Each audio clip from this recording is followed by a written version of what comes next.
Hello and welcome to Talk Spooky to Me, the Ghost Story Guys mail show. I'm Brennan Storr. I'm Paul Bestel. And this is our opportunity to hear from you, our audience. Paul Bestel, my friend, I'm sneezing slightly less than I was a week ago today, so small victories at this end of the call at least. How are you doing? I'm all right.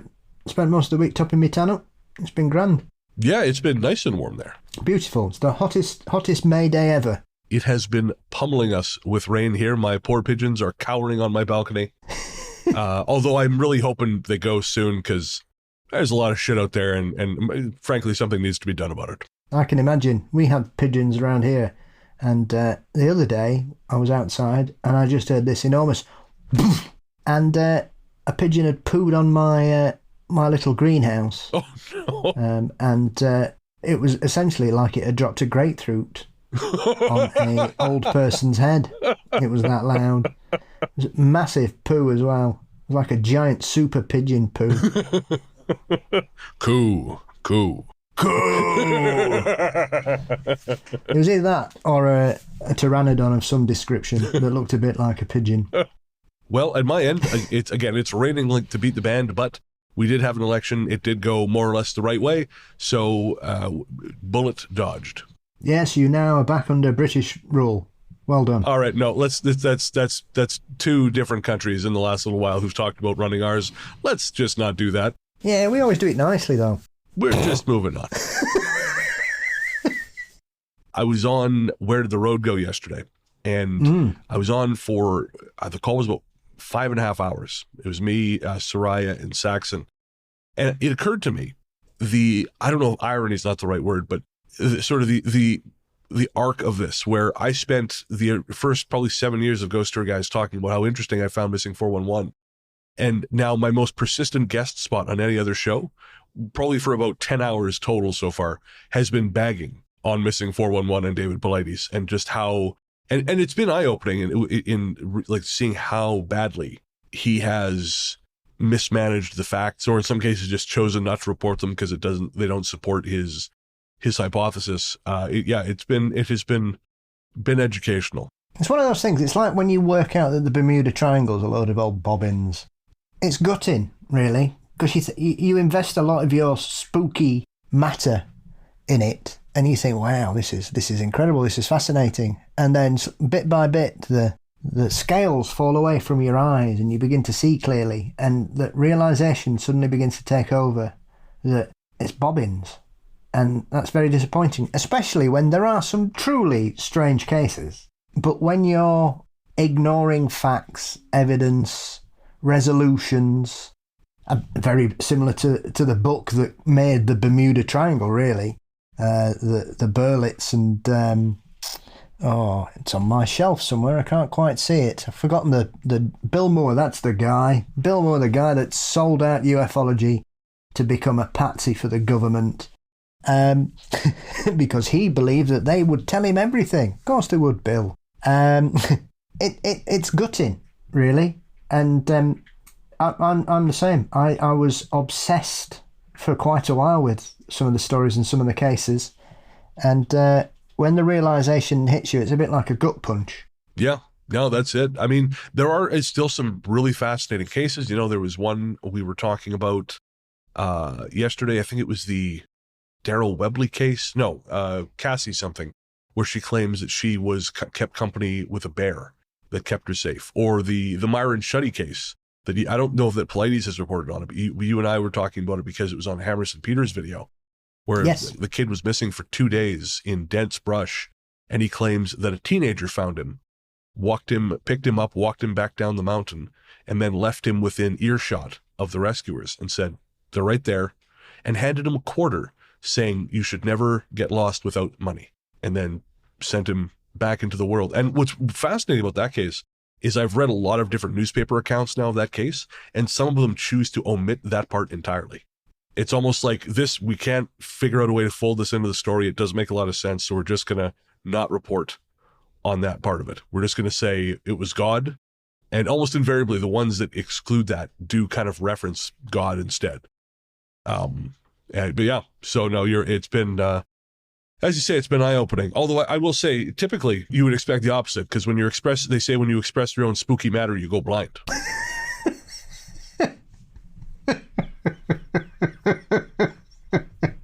We'll just put it on a pile next to the alien autopsy video and leave it there. That works for me. That works for me. However, on this episode, we come not to praise Missing 411 or to bury it. We come to answer some listener mail. Our courteous and efficient staff is on call 24 hours a day to serve all your supernatural elimination needs. We're ready to believe you. All right, so over the course of this episode, we're going to be sharing a number of comments from Spotify on our latest episode. You folks sure love heard us talking shit about Delaware.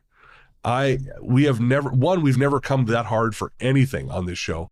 And two, we've never had people love it quite so much. That was an experience. And there are any other states out there that people really don't like. Please let us know on a postcard. Who would you like are states? Are there any masochistic states out there? Would you like us to come and just stomp all over your hopes and dreams? Do you hate New Hampshire? Tell us why. Yeah, and if you're New Hampshire and you hate yourself, email us with a subject line, please spit in my mouth. At ghoststoryguys@gmail.com. Have you had a shit burrito in North Dakota? Then tell us. Did I ever tell you that I used to have this nurse who was in love with me, and she was married, which wasn't great, and she lived in North Dakota, and we used to talk online, and it never occurred to me she was interested in me. And then one day she invited me down. She was going on renting a cabin down in New Mexico with her friends, and she invited me. And I thought, well, but you have a husband. And I slowly started piecing it together. And we haven't spoken in, close to 20 years, but I was passing through the city in Dakota where she lives on the train, and I emailed her. It was one of the last emails we exchanged. And I said, hey, I'm passing through your city. I said, if you see a train, wave. It's the kind of thing like the train doesn't stop for very long. You can't meet up with someone. Well, she emailed me back and said, I'm really sorry I can't come say hi. I got into a huge fight with my husband. And I thought, oh, fuck. Well, that's not what I wanted. This was meant to be a very poetic, like, go wave as I go by, not, I am now taking a baseball bat to your matrimonial vows. That was not Bren's intention. Didn't know my own power back then, Paul. You'd be driving through the station, it'd be like Train to Busan. Against the window. Just a furious husband with a baseball bat. Years later, I looked her up, because again, we fell out of touch. And years later, I looked her up, and they got divorced. So, it didn't exactly come as a surprise. Did she become known as the mountain cabin killer of New Mexico? Oh, you've heard of her work. Yes. And Jen, on the off chance you're listening, hello. I doubt it, but you never know. Hello. I hope you're well. Oh, I'll have to write a list of some of my previous stalkers. Give them a shout out. In fairness to Jen, she wasn't a stalker. I've had stalkers. We won't give them a shout out. But no, Jen was okay. There was just a miscommunication. No, there wasn't a miscommunication there. I don't know what happened. I was too young and stupid. No, good for you. All right. Anyways. We all grow. Yes, there we go. Well, sometimes I grow. Proud of you. Thank you. All right, so first up, Lita on Spotify, commenting on our most recent episode, Be Aware, Be Haunted, Delaware, says, in Northern Australia, we have min-min lights. Tourists will describe them as silent vehicles. I use the word vehicles as it changes depending on how many lights are visible. I really should put pen to paper and write in about the picnic and hanging rock type experience I had in Kununurra, which includes missing time, a glitch in the matrix, or whatever. Min-min lights and a strange amount of singing from the elders in the area, and the horrific retelling of the event for my indigenous Nan. And yeah, Lita, please do. We would love to have more stuff from Australia, especially listener stuff. Not just stories we find online. You guys have fascinating phenomena over there. And so please do send some stuff in. Absolutely. I'd love to hear more. And Terry Dalton, also from Spotify, says, this was awesome. I love it when you all just talk shit. Again, you guys got to be careful telling us this stuff. This is just giving us permission to be the worst, most bitchy versions of ourselves.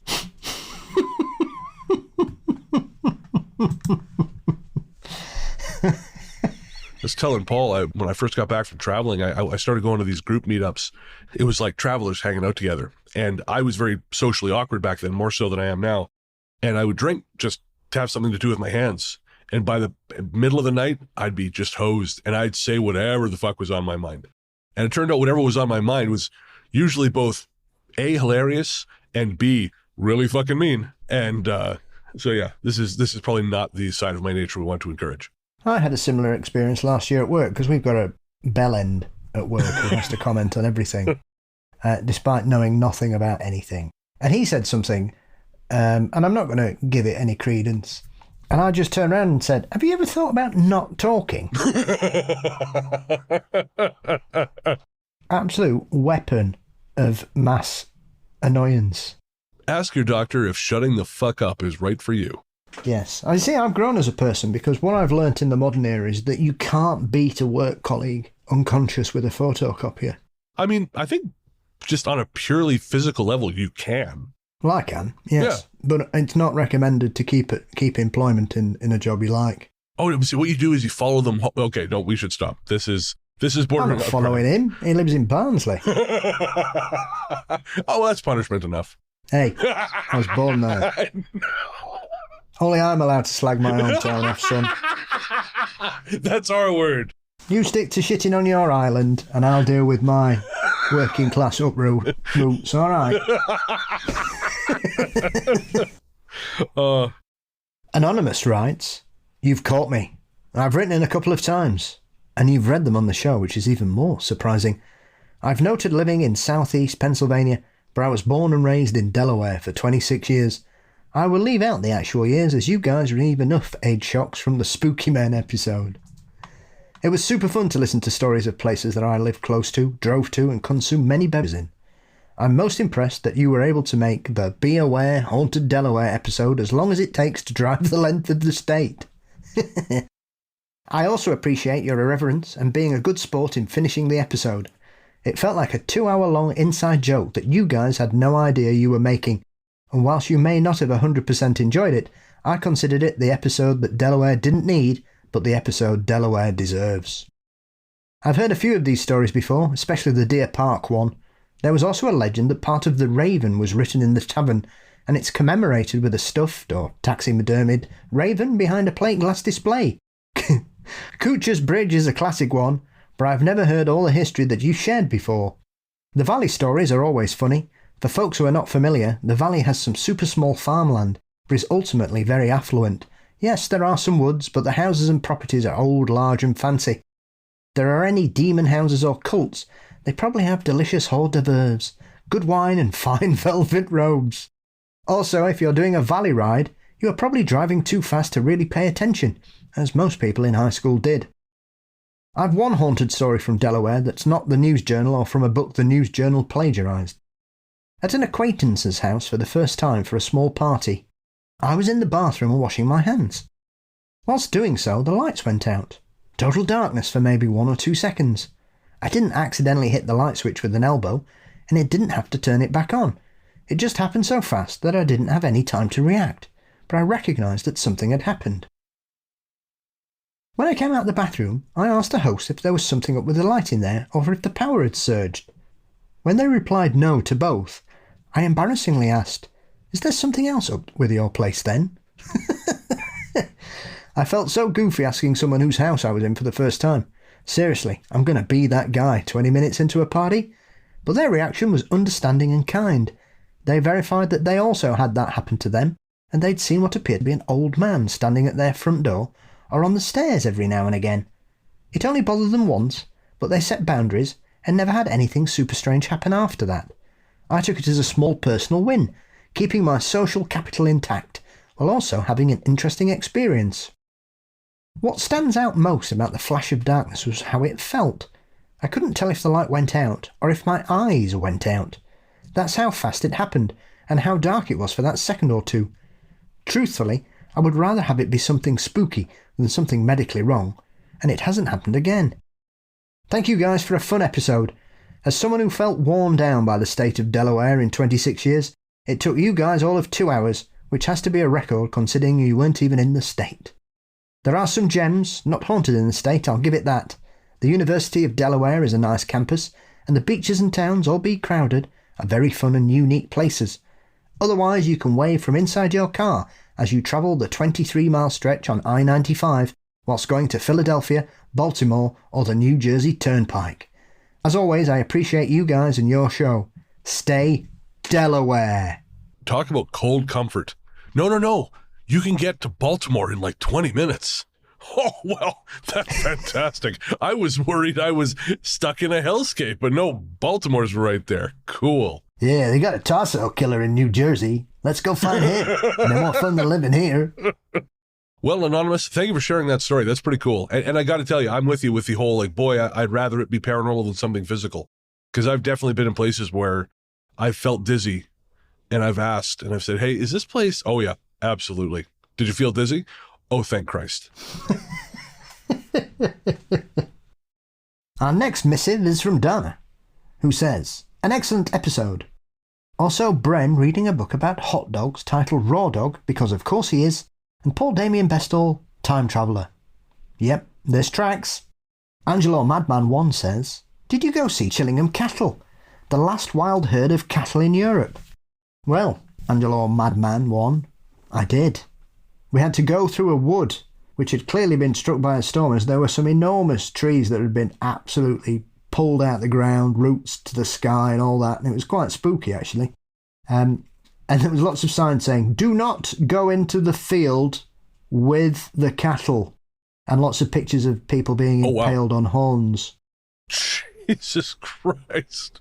We got to the edge of the fence, to the area where the wild cattle were, and most of them were as far away as they could possibly be from us, but there was 2 or 3 of them just hanging around, and they were big buggers. I think they're, somebody was saying, I think they're aurochs, based on the auroch cattle, the ones that Hitler was obsessed with. They're like a giant version of a cow type creature. I'm not really sure they're even cows. I know the Nazis tried to bring them back, sort of DNA splicing and cross-pollinating embryos into different species to try and bring back the auroch. But they're bloody big things. Beautiful, but yes.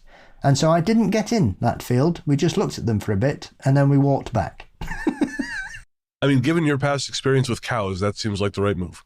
Yeah, if cows are bad, I don't even want to know what they're like, because they're like cows on steroids with guns. I've heard that song. Yeah. All right. Well, thank you, Angel or Madman 1 and Dana. And Dana, yeah, Raw Dog is actually, I finished reading it. It is a good book. Yeah.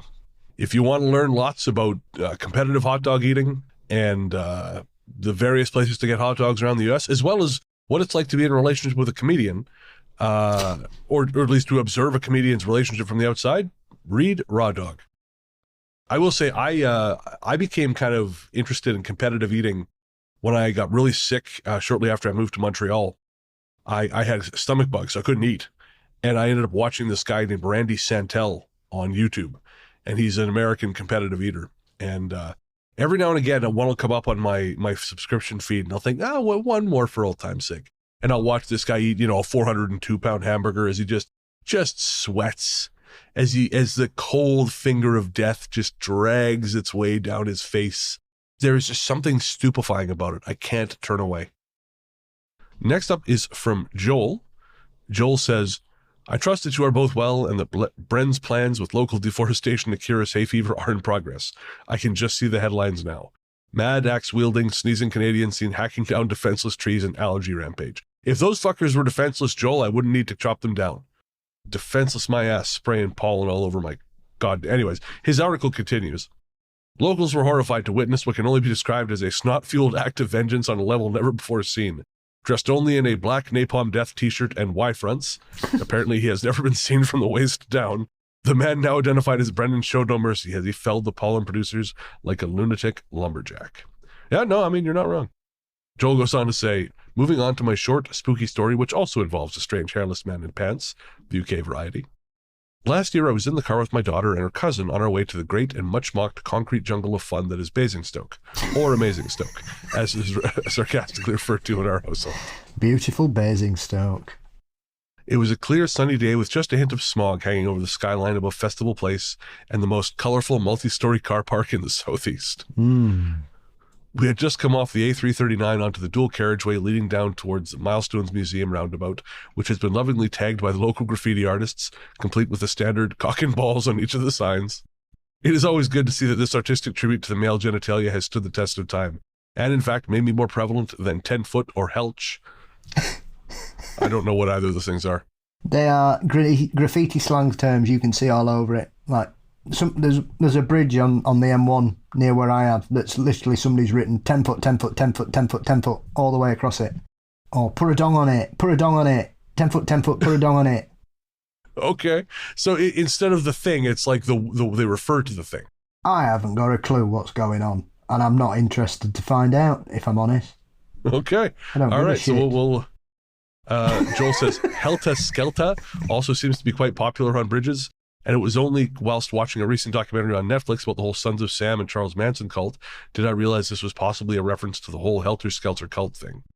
As we were traveling down the carriageway, I suddenly noticed a man walking in an odd manner down the side of the road. However, this was no ordinary-looking man, as he was wearing nothing but a pair of pants, the UK variety, and that's underpants for our North American listeners. Keks. Or keks, yes. He was not wearing any footwear, which was also very strange, as there was no pavement, just a grass verge. As the verge is generally not maintained and just used to deposit McDonald's/KFC garbage whilst on the move, it seemed an odd choice for a rambling route. As I slowed to take a closer look, I noticed that the man was wearing what I thought looked like a hospital wristband. Basingstoke Hospital was very nearby, so I assumed this may just be a patient that had decided to walk out of the hospital and find his own way home. I couldn't see how old the man was as he was walking with his face looking toward the ground. The strange thing that struck me, apart from his lack of clothing, was how it seemed that the color had been bleached from his appearance.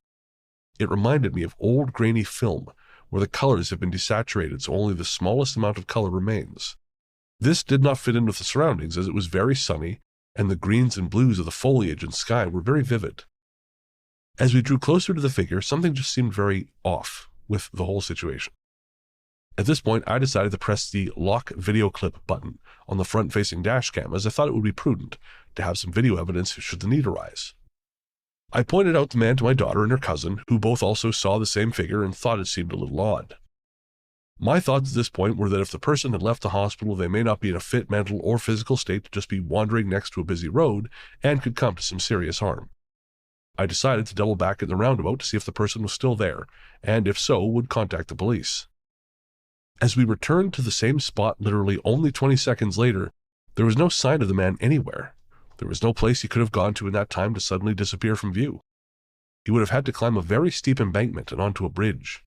He didn't look in a fit enough state to run anywhere, let alone climb. There was nowhere for me to pull over safely, so I continued on to our destination and parked up. Something still seemed very odd, and I couldn't get the feeling of unease about the whole thing out of my mind. Sitting in the car, I decided to replay the video clip from the dashcam to verify we had in fact seen what we now all refer to as the Pantsman incident. Guess what? As the footage played back on the screen, there was no sign of Pantsman anywhere. Ooh. Nothing. Yeah, just video showing a grass verge and nothing else. I replayed the footage at least 6 times, but there was no sign of any figure. It was like I had imagined the whole thing, and the figure wearing nothing but a pair of underpants and a wristband had never existed. But if this is the case, how come all 3 of us in the same vehicle had all seen the same thing? Take care, guys, and I look forward to catching up with you on the Wednesday live feed. Regards, Joel. Joel, that's incredible. Wow. Yeah, holy shit. I'm surprised you didn't bring that up during the live stream, or if you did, I missed it. You need to email that story to Ruth Roper Wild. Yes, absolutely. Yeah, she's working on a new book, isn't she? Yeah, she's actually doing one, Joel. So if you're not sure or you don't know how to reach her, drop us a line and we'll connect you, because that's crazy. And like you say, the fact that you had the wherewithal to record it and then play it back and not be able to see it, and you had additional witnesses, I'm mass hallucinations nonsense. It's just something people try to say when they can't explain more than one person seeing something strange. For 3 people to see a very distinct character just wearing... I mean, to be fair, if I saw that in Sheffield, I wouldn't bat an eyelid, to be honest, because it wouldn't be the first time I've seen some weirdo wandering about in just his kecks. and sometimes not even wearing any clothing. That's never good, especially if you've just eaten. But often it just gives it more value, really, because now you've got witnesses. So if you'd have been on your own, then perhaps you could sort of say, well, maybe it was, the usual nonsense. Maybe I was tired. Maybe I was having one of these weird sort of brain electrical malfunctions that nobody ever hears of unless a skeptic tries to explain why somebody's seen a ghost. Or something like that. But that's brilliant. That's really fascinating. To be fair, I've been to Basingstoke, and it had a strange effect on me, but it didn't make me want to take off all my clothes and walk down the road.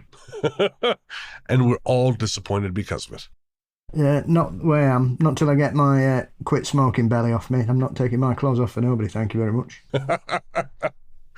All right, Joel. Well, again, that's amazing. I'll say, get in touch if you don't. Get in touch with Ruth. And if you don't know how, reach out to us and we'll figure it out. Because, yeah, that should be preserved. That is an incredible story. Brilliant. Thank you for sharing it, John. We are going to take a quick break for some ads, and then we'll be right back with more listener mail.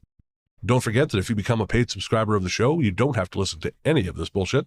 And you can do that by signing up via the link in the show notes or becoming a friend of the cabin at patreon.com/ghoststoryguys or via Apple Podcasts and YouTube.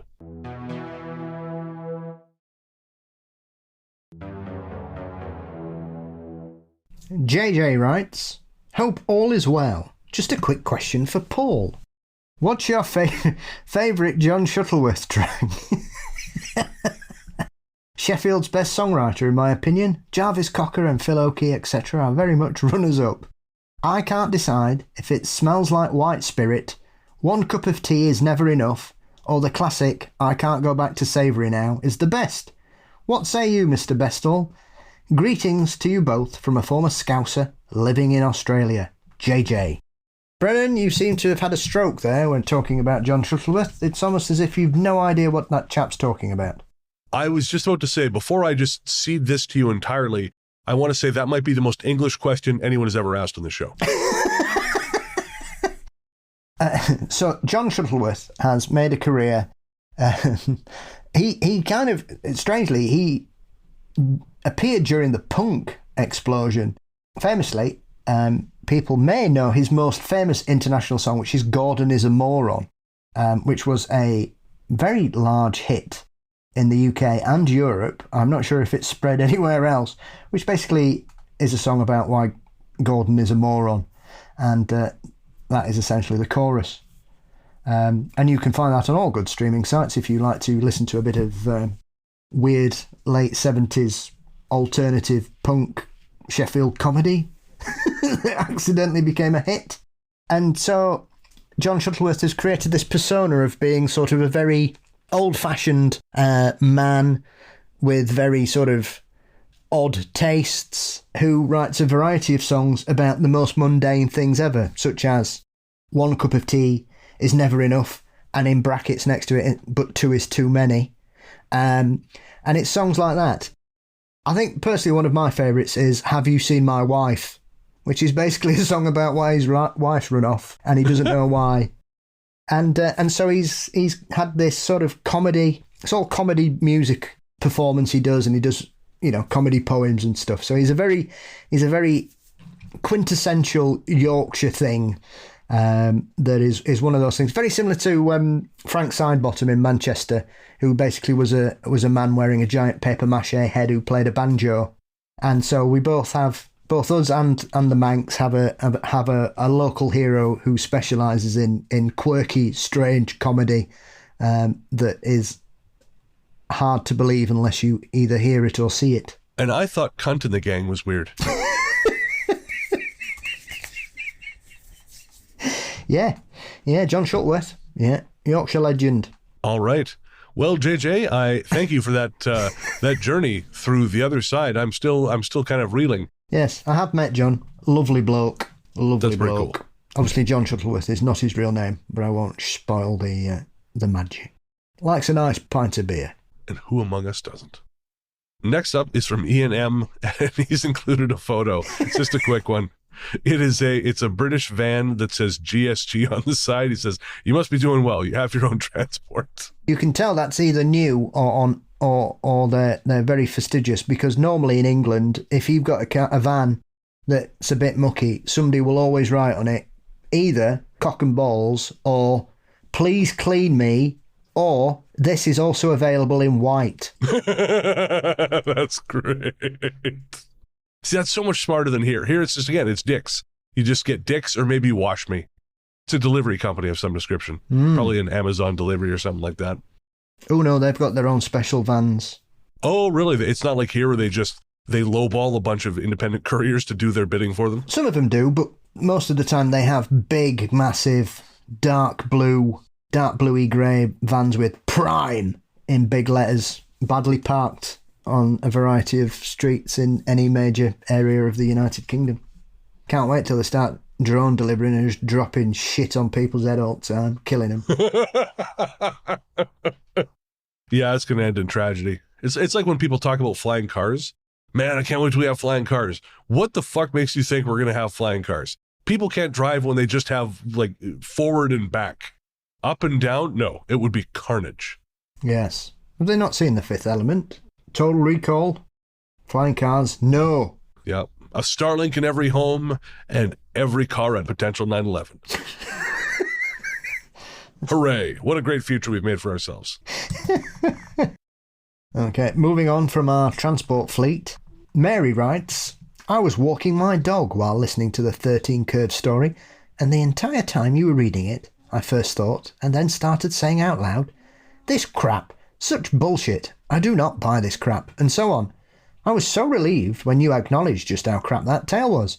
And yes, America has an unhealthy relationship with cars. I think it's tied to our national tendency to lean hard into the idea that we are independent people and can go where we want to, when we want to, which is quite ironic in the current political climate. Yeah, I mean, in fairness, we have a similar problem. We don't have the freedom thing, but it's well, we have a little bit of that, which I think is hilarious. Like the idea that car means freedom. I have the freedom to spend 2 hours every day driving to and from work. Yeah. All right. Good job, guys. You did it. Yeah. I mean, it's funny. I at some point, individual automobile ownership at the level we currently understand it is not going to be realistic. It just won't.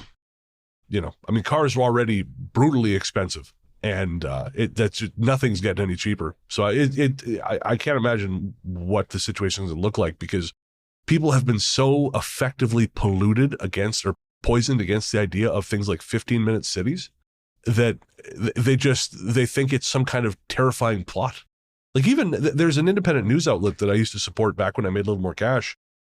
They did a whole thing about the tyranny of the 15-minute city. And it's like, it's not the fucking Hunger Games. You don't have to stay in your 15-minute area. It's great because this way you don't have to spend 30 fucking minutes driving to get milk, man. That's all it is. But they've managed to turn it into something sinister, and which I just find baffling. All right. Our last email for the night comes from Susan. I know, it ends so quickly.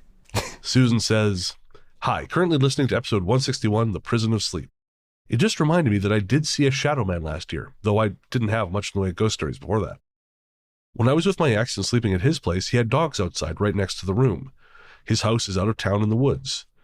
The walls are thin, so anytime someone drove by or there were animals around, the dogs would bark. They would wake us up, and he would bang on the wall or walk to the door or window to yell at them to shut up. What a prince. This one time I looked at my ex, who was about 6'2", and there was a tall shadow right behind him, following him towards the window.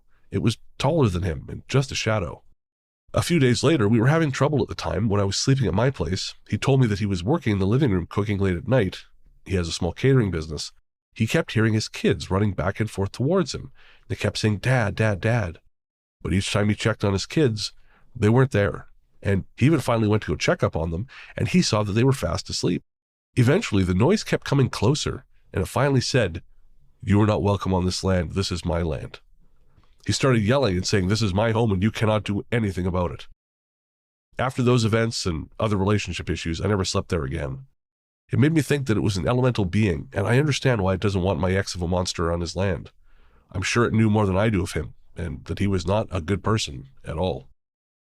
And, I mean, Susan, that's a fascinating story. It's very, very possible that, that it was just done with his shit. As you say, shouting, anyone who shouts at their dog to shut up, that always tells me a lot about a person, because the dog doesn't fucking speak English, man. You think that? You can say that, but I think they're just pretending. Paul Bestel, not fooled by your dog's bullshit. How does he know how to sit then if he doesn't understand what it means? Yeah? So if I say, stop that, knobhead, and he carries on, then that's a deliberate choice on his behalf. Like today when he turned telly off. Like, what are you doing there, knobhead? And he just stood there and looked at me. Like, yeah, what about it? Huh? And then he decided to just lay on me then and try and be cute. So he knew what he'd done. That's how they play with you, Brennan. Don't be fooled. Don't buy the dog propaganda. Yeah, and as soon as I said that, who comes walking in? Hello. You. Thank you. A friend of mine, his cat started, when he would be playing PlayStation, his cat started chewing the HDMI cable. It's just somehow new. I mean, someone said there's something about the electromagnetic radiation or whatever, but like you, I just think the cat just knows. The cat has an intimate understanding of audio-visual components, and is like, this will maximally fuck him up. Yeah, that'll teach him how to give me biscuits when I want them. Can't play your game now, bastard. Get to the biscuit tin.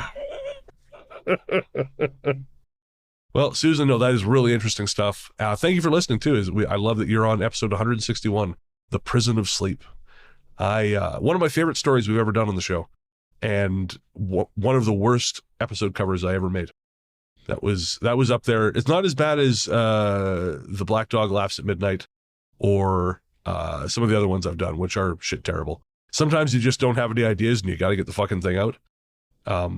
Actually, Cannell, I was talking to him on Blue Sky, and he was talking about how shit the Final Destination posters are, and how they look like someone just crudely dragged 3 different Adobe stock elements on top of one another, and they do. And I really did. I said to him, I said, this looks like My Haunting in the Military episode cover, which is exactly that. It is 3 different stock images dragged on top of each other in the vain hope no one would notice. Except I don't have a marketing budget. Yes, sometimes it is baffling, isn't it? Yeah. I think someone's cousin got this job. They did not earn it. Whose kids at art school? Yeah. Are you a Final Destination guy? You going to go see the new Final Destination movie? I wouldn't know if I would pay good money to watch it in a cinema, but I would certainly watch it when it's streaming. I was a very late comer to the Final Destination franchise. It was my mum that got me into them because she thinks they're hilarious. I am with your mom. You and I were talking about this on the live stream yesterday when I saw the trailer for this one in front of Sinners, and it's just a scene from the film, which of course is an elaborate, unlikely death scene, and I was howling. But my friend who was with me has never seen a single Final Destination film. She thought I was just a psychopath. She doesn't understand why this guy's got a hook through his nose, like this nose ring, and it's dragging him up towards the ceiling, and he's trying to climb on chairs to get closer to it. I was just dying. The only person in the theater who was, I should add, in a packed screening of Sinners, but just howling. And again, my friend thought I had just completely come unglued.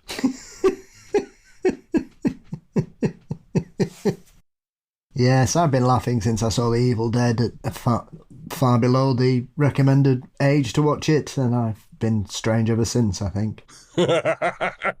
Well, again, knowing that your mom likes Final Destination and thinks it's funny, there's definitely the genes are there. It was just waiting for the right entertainment to come and turn them on. The purest form of gene expression right there.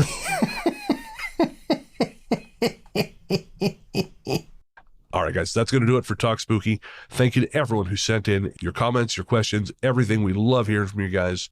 And if you have something you want to send us, whether it's a story for a main show or a story for Talk Spooky, because as you see, sometimes we'll share them here, send them to ghoststoryguys@gmail.com. Again, that's ghoststoryguys@gmail.com. We won't be able to share everything we get here, but we try to share as many as we can. And we also pull comments from Instagram, YouTube, Spotify, and places like that. You can find us on Facebook as Ghost Story Guys Finally Made a Group. We're on Instagram as The Ghost Story Guys. We're on Reddit as r/Ghost Story Guys Podcast. Paul, my friend, where can everyone find you online? You can find Mysteries and Monsters across most social media platforms and podcast sites, as well as myself, connected through all those social media channels as well. Fabulous. I'm Largely the Truth on Threads, Instagram, Blue Sky, and Letterboxd. Of course, it would not be a Talk Spooky without a brand new song, and this time around we're featuring a track from a previous guest on this show. Many episodes ago, we played you a track from the band The Silent Era, and today we will be playing a new track from one of their members, that is Nicholas Zappa, and his longtime collaborator, Wolf Bergen. And this new release is called Rama 1968, and it is from one of my favorite genres, which is the speculative soundtrack, the soundtrack for a film that doesn't actually exist. There are really great examples of this, like Starcadian's Midnight Signals or Vampire Stepdad's Night Shift and Night Shift 2. Rama 1968, however, is darker than both those projects, and I'm going to read you the copy that Nicholas sent over to give you a sense of what to expect sonically from the album. Rama 1968. What happened there? Mysterious disappearances, gruesome murders. Not a single survivor, only rumors. On a gloomy day, FBI agents Richard Ortega and Rebecca Hudson drive from Helsinki Airport to Rama, silently contemplating the peaceful Finnish landscape with a single thought pervading them. What will we find there? This is how the film begins. When Karina Markkanen was directing the opening sequence, she hadn't chosen film composers yet, but she remembered meeting two composer/producers in a Gothenburg bar 2 years earlier, and the profound yet impromptu conversation she had with them about life, death, and how synthesizers can sometimes show signs of evil possession. That's how she contacted Nicholas Zappa and Wolf Bergen, and a few demos later they teamed up to compose the original score for what would become Karina's cult horror film, Rama 1968. Did you look up information about the film and its director? What did you discover? What happened to the film? Only rumors. So there you have it. Rama 1968, that's R-A-U-M-A 1968, composed, produced, and performed by Nicholas Zappa and Wolf Bergen. You'll find it now streaming everywhere you get your tunes, and the track you'll be hearing today is called It Doesn't Seem to Bother You. Thanks as always for listening, folks. We deeply appreciate it. Tell your friends if you like what you hear. Post a review where you can. We would very much appreciate it. And we will see you next week for episode 214. But until then, we will leave you with Nicholas Zappa and Wolf Bergen's It Doesn't Seem to Bother You.